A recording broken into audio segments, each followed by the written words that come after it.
Reserve bank of India के द्वारा स्पष्ट तौर पर गाइडलाइन है निष्पक्ष व्यवहार करने के लिए।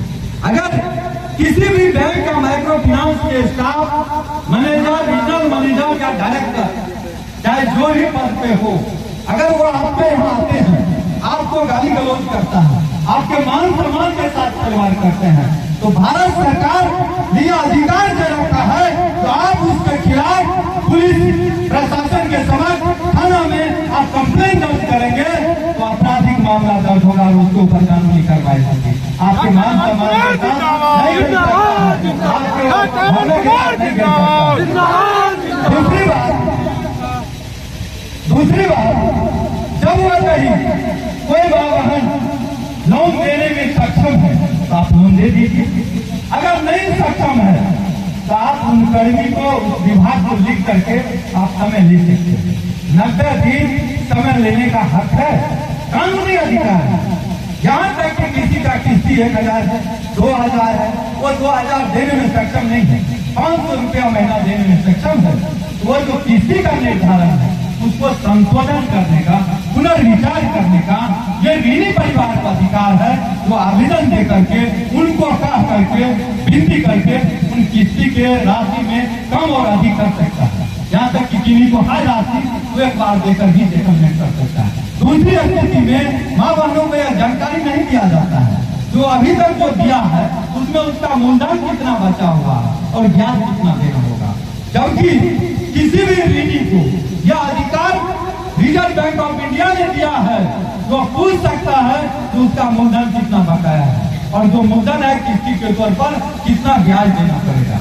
ये जो EMI का, OD लगाने का, आधार कार्ड ब्लॉक करने का, न जाने कितने तरह की जो धमकी दे रहे हैं, धमकी देना भी अपराध है। अपराध श्रेणी में भारत सरकार के जो भारतीय संविधान है, बाबा साहब भीमराव अम्बेडकर के जो लिखित संविधान है, उसमें भी ये अधिकार है तो किसी को आप धमका नहीं कर सकते हैं, किसी को गाली गलौज नहीं दे सकते हैं, किसी के मान सम्मान के साथ खिलवाड़ नहीं। अगर ऐसा आप करते हैं तो आप अपराधी श्रेणी में काम कर रहे हैं, आपके ऊपर आपराधिक मामला दर्ज होगा। बहुत सारे माँ बहनों की किस्ती ले लेते हैं, उसके पासबुक पर नहीं कराते हैं, दूसरे बार आते हैं तो कहते हैं जो ऐसा किए ही नहीं है। तो ऐसे जो ठगी करने का काम कर रहा है, माइक्रो फाइनेंस कंपनी के साथ धोखाधड़ी करने का काम कर रहे हैं, तो 420 का मामला ऊपर दर्ज होगा। ऐसे माँ बहनों से हम कहना चाहेंगे, जब ऐसे आपके साथ धोखाधड़ी कर रहा है तो आप लिखित शिकायत पुलिस प्रशासन के समक्ष करिए, थाना में FIR दर्ज कराएंगे, आप FIR दर्ज होगा और उसके ऊपर 420 धोखाधड़ी का मामला, आपराधिक मामला दर्ज होगा। एक अपराधी के साथ जो सलूक होता है वही सलूक उनके साथ होगा और उनके ऊपर कार्रवाई होगा। सर, आप लगातार लोन माफी करवा रहे हैं कि पिछले दिनों में हम आपका आंदोलन में भाग लिए थे और आप लगातार इस चीज को कर रहे हैं और डेली हमें 100 फोन आता है इस बात के लिए कि अगर महिला, कोई भी महिला या पुरुष अगर लोन नहीं लेने का क्षमता था तो लोन लिया क्यों माइक्रो फाइनेंस से? कंपनी वाला फोन करता है सर। अगर यही सवाल बिहार सरकार और भारत सरकार से पूछ दिया जाए, जो भारत सरकार 205 लाख करोड़ रुपया कर्ज है भारत सरकार पर, क्या भारत सरकार को कोई गलत मार रहा है क्या? कोई उनके साथ अमर्यादित व्यवहार कर रहा है क्या? अगर गरीब अपनी पीड़ा को दुख में उद्योग धंधा करने के लिए, रोजी रोजगार करने के लिए लोन लिए और लोन लेने के बाद रोजी रोजगार के लिए सोचते, उसी कड़ी में उसके परिवार में कोई, परिवार के सदस्य बीमार हो गए, परिवार में कोई हादसा हो गया, परिवार के किसी सदस्य की शादी हो गई, किसी न किसी ऐसी अप्रिय घटना हो गई जिसके चलते वह राशि उसमें खर्च हो गया, वह देने का प्रयास कर रहा है। कोई 2 किस्ती दिया, कोई 4 किस्ती दिया, कोई 10 किस्ती दिया, उसके भावना में कहीं खोट नहीं है, बेईमानी की कहीं नियत नहीं है, लेकिन लाचारी और बेवस के कारण वह लोन नहीं दे रहा है। ऐसी स्थिति में अगर कोई माइक्रो फाइनेंस कंपनी यह कह रहा है कि लोन देने का हिम्मत नहीं था, चुकाने का सामर्थ्य नहीं था, तो लोन लिया नहीं, ये भारत सरकार के जो रिजर्व बैंक ऑफ इंडिया का जो नियम है उसके वो धज्जी उड़ा रहा है। लोन लेने का हक है, लोन लेना कोई अपराध नहीं है और लोन सामर्थ्य के अनुसार चुका रहे हैं। अगर कोई और सक्षम है, निर्धन है, लोन चुकाने में सक्षम नहीं है तो रिजर्व बैंक ऑफ इंडिया ने भी वही अधिकार दिया है कि ऋण चुकाने में असमर्थ लोग व्यक्ति ऋण माफी का आवेदन कर सकता है। और इन मां बहनों का भारत सरकार को, रिजर्व बैंक ऑफ इंडिया को लिखित रूप में हमने आवेदन दे दिया है।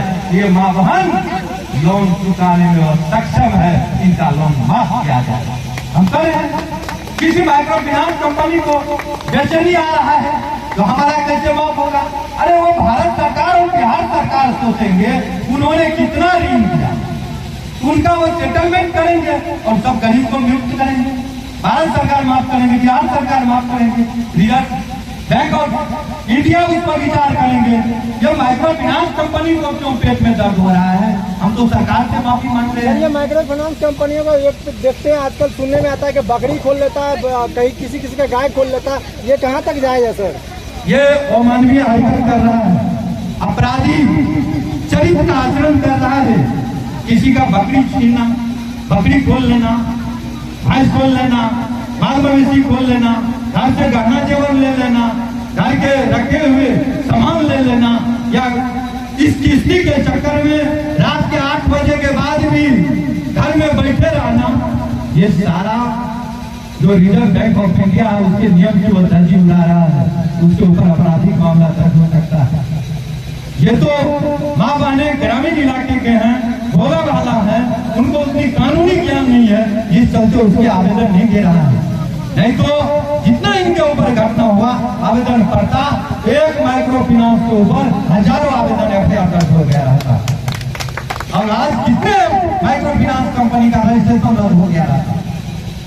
इसी जागरूकता के लिए तो हम लोग लोन माफी आंदोलन चला रहे हैं, जागरूक कर रहे हैं। इसमें तो बहुत बड़ा रिस्क भी है कि आप अगर आपके खिलाफ भी अगर जो लोन कंपनी है अगर वो आप मुकदमा दायर करे कि महिलाओं को उकसाया जाता है ना डॉक्टर जी के द्वारा, अमन कुमार जी के द्वारा कि महिलाओं को इकट्ठा करके कि लोन नहीं भरना है, तो आपके खिलाफ भी तो मुकदमा कर सकता है। हमारे खिलाफ आवेदन दिए हैं, जिला प्रशासन को भी आवेदन दिए हैं, थाने में भी आवेदन दिए हैं। हम तो किसी को उकसा रहे नहीं, जागरूक कर रहे हैं। जागरूक करना, किसी को अपने हक और अधिकार की एहसास कराना, गुलाम को गुलामी का एहसास कराना, यह हमारा मौलिक अधिकार है, यह कुचल नहीं सकता है।